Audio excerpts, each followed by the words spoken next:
Bonjour à tous, c'est Modélisme Fort Fort, bienvenue sur ma chaîne YouTube. Donc aujourd'hui, là nous allons voir le fonctionnement des bougies nitro. Voilà, donc là nous avons deux types de bougies nitro. Donc nous avons une bougie chaude, donc une A3 numéro 6, et là nous avons une bougie froide, donc généralement pour les voitures thermiques, pour un mélange nitrométhane supérieur à 25%. Donc cette bougie là, donc c'est une médium, mais qui est entre le chaud et le froid.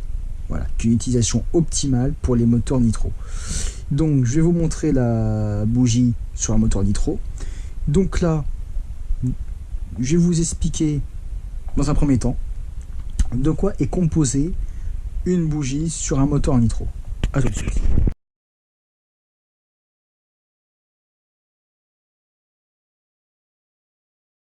Donc une bougie sur un moteur nitro à la base d'une bougie d'allumage, donc qui n'est plus du tout le système d'étincelle et d'électrode centrale. Là nous avons des filaments, donc c'est une bougie de préchauffage. Donc sur un moteur nitro, donc sur un moteur glow, vous avez des bougies avec des filaments. Donc vous voyez un filament ici, donc là vous avez votre chauffe-bougie. Donc avant chaque démarrage par rapport à un moteur à essence, vous devez préchauffer votre bougie, donc avec le chauffe-bougie, donc glow starter, donc ou appelé couramment socket préchauffage. Vous prenez votre chauffe-bougie, vous mettez votre bougie sur la bougie, sur le chauffe-bougie, et là vous pouvez voir que le filament rougit. C'est aussi un moyen pour vérifier que votre bougie n'est pas grillée ou n'est pas usée.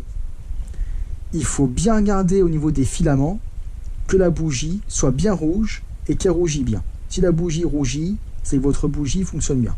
Si elle ne rougit pas, c'est soit le chauffe-bougie est déchargé, en quel cas il faut bien recharger votre chauffe-bougie. Voilà. Donc c'est super important.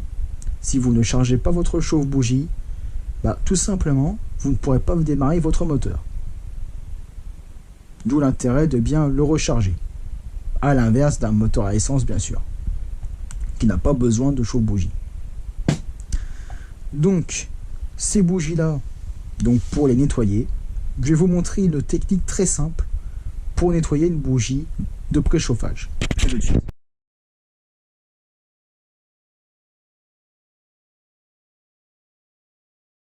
Donc, pour nettoyer les bougies de préchauffage, sachant que ce sont des toutes petites bougies, très fragiles, contrairement aux bougies d'allumage, vous n'utilisez surtout pas de brosse, parce qu'il ne faut pas brosser les résistances, donc les filaments de la bougie.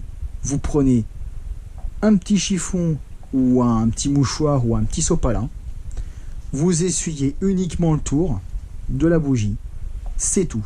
Vous prenez surtout pas de brosse parce que vous n'avez pas d'électrode à brosser. C'est uniquement passer un petit coup de chiffon et c'est tout.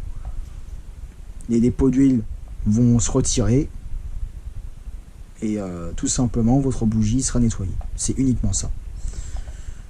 Donc il faut savoir que les moteurs nitro sont un peu plus compliqués à régler qu'un moteur à essence. Donc nécessitera donc des bougies, on va dire, plus spécifiques. Donc ça c'est des bougies qu'on trouve uniquement dans les boutiques de modélisme. Donc c'est des bougies qui coûtent beaucoup plus cher, donc même le double des bougies d'allumage. Parce que tout simplement c'est des bougies qui sont faites donc en plus petite quantité. C'est pas des bougies qu'on utilise couramment. Voilà, donc c'est des bougies spécifiques au modèle réduit. Donc ces bougies là coûtent environ, dans celle-là, donc elle m'avait coûté donc 5,60 €. Donc c'est assez raisonnable, vous allez me dire, pour une bougie de préchauffage. Par contre, une bougie chaude de chez OS coûte le double, coûte 8,60 €. Alors pourquoi la différence de prix? Parce que là nous sommes sur une bougie médium, donc une bougie classique. Si on prend une bougie soit chaude soit froide, ça coûtera plus cher. par rapport aux caractéristiques de la bougie. Donc ça, c'est une bougie chaude qui peut changer. Voilà. Donc là, dans plusieurs cas de figure, ça peut expliquer la différence de prix. Voilà. Si vous voulez des bougies de préchauffage pour un prix correct, je vous conseille, donc pour ceux qui font de la voiture, donc du buggy RC, donc 1/8, je parle. Donc vous prenez des bougies K4, donc des bougies qui sont faites pour les carburants de 10 à 25% de nitro. Par contre, si vous utilisez du carburant nitro de 30%, bien sûr, ça ne grillera pas la bougie, ne vous en faites pas. S'il y a un peu plus de nitro, ça ne peut faire que du bien au moteur, car il sera encore plus alimenté en oxygène et donc ne surchauffera moins. Donc justement, ça ne peut être qu'un avantage.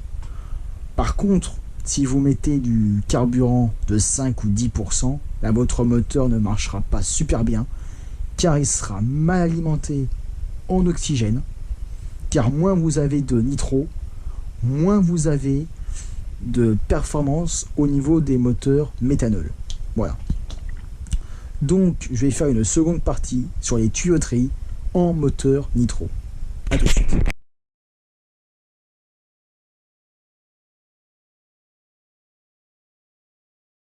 Donc, dans cette partie de la vidéo, donc, je vais vous montrer les tuyauteries qu'on utilise sur des moteurs nitro sur l'échelle 1/8.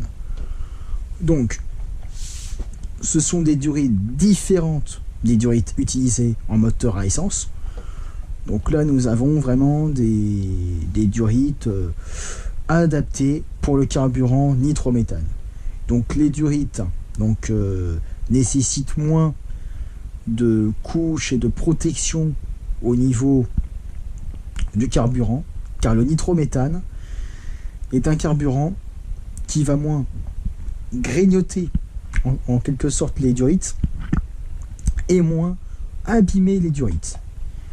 Donc, du coup, nous avons besoin des durites qui résistent un peu moins, mais du coup, on privilégie plus les durites un peu plus souples, donc sur un moteur nitro, car nous pouvons utiliser un matériel en silicone, donc qui peut être adapté pour tout type de moteur, tout simplement. Donc c'est pour ça qu'en nitro, nous avons principalement des durites blanches ou des durites bleues. Nous avons différents types de couleurs. Ça, c'est des durites, on va dire, classiques, qu'on peut trouver sur des rouleaux de 1 mètre. Voilà, donc ça se vend généralement par 1 mètre. Ou alors, nous pouvons les acheter donc à l'unité. Donc on peut en trouver dans des petits sachets. Donc ça peut être généralement 1 mètre. Ou alors, vous pouvez acheter des rouleaux, donc vous pouvez en acheter 2 mètres, 3 mètres de longueur. Tout ça, ça va dépendre, si je puis dire, des différents modèles que vous avez. Voilà. Si vous avez beaucoup de longueur entre votre réservoir et votre moteur, donc il vous faudra un peu plus de longueur, etc. Donc, les tuyauteries, donc c'est des choses à ne pas négliger. Donc ce qui est super important, c'est de vérifier aussi l'état de vos tuyauteries, qu'elles ne soient pas percées, qu'il n'y ait pas de fuite donc au niveau des tuyauteries. Pourquoi je dis ça? Parce que tout simplement, c'est déjà arrivé. Donc ça m'est jamais arrivé personnellement parce que je fais attention et que je contrôle. Mais c'est déjà arrivé à des personnes qui ne vérifiaient pas leur état de durite à carburant. Donc c'est quand même les tuyauteries, comme les canalisations d'eau, pareil. Et tout simplement, il y avait une fuite. Donc la fuite, donc tout simplement a coulé au niveau du modèle, et au final, il y a eu du carburant plein modèle. Donc du coup, c'est problématique. Donc pour éviter le risque de fuite et le risque d'incendie au niveau du modèle, donc il faut vérifier régulièrement l'état des durites. Donc je vais vous expliquer dans la dernière partie comment on peut vérifier l'état des durites et surtout si elles ne sont pas percées. A tout de suite.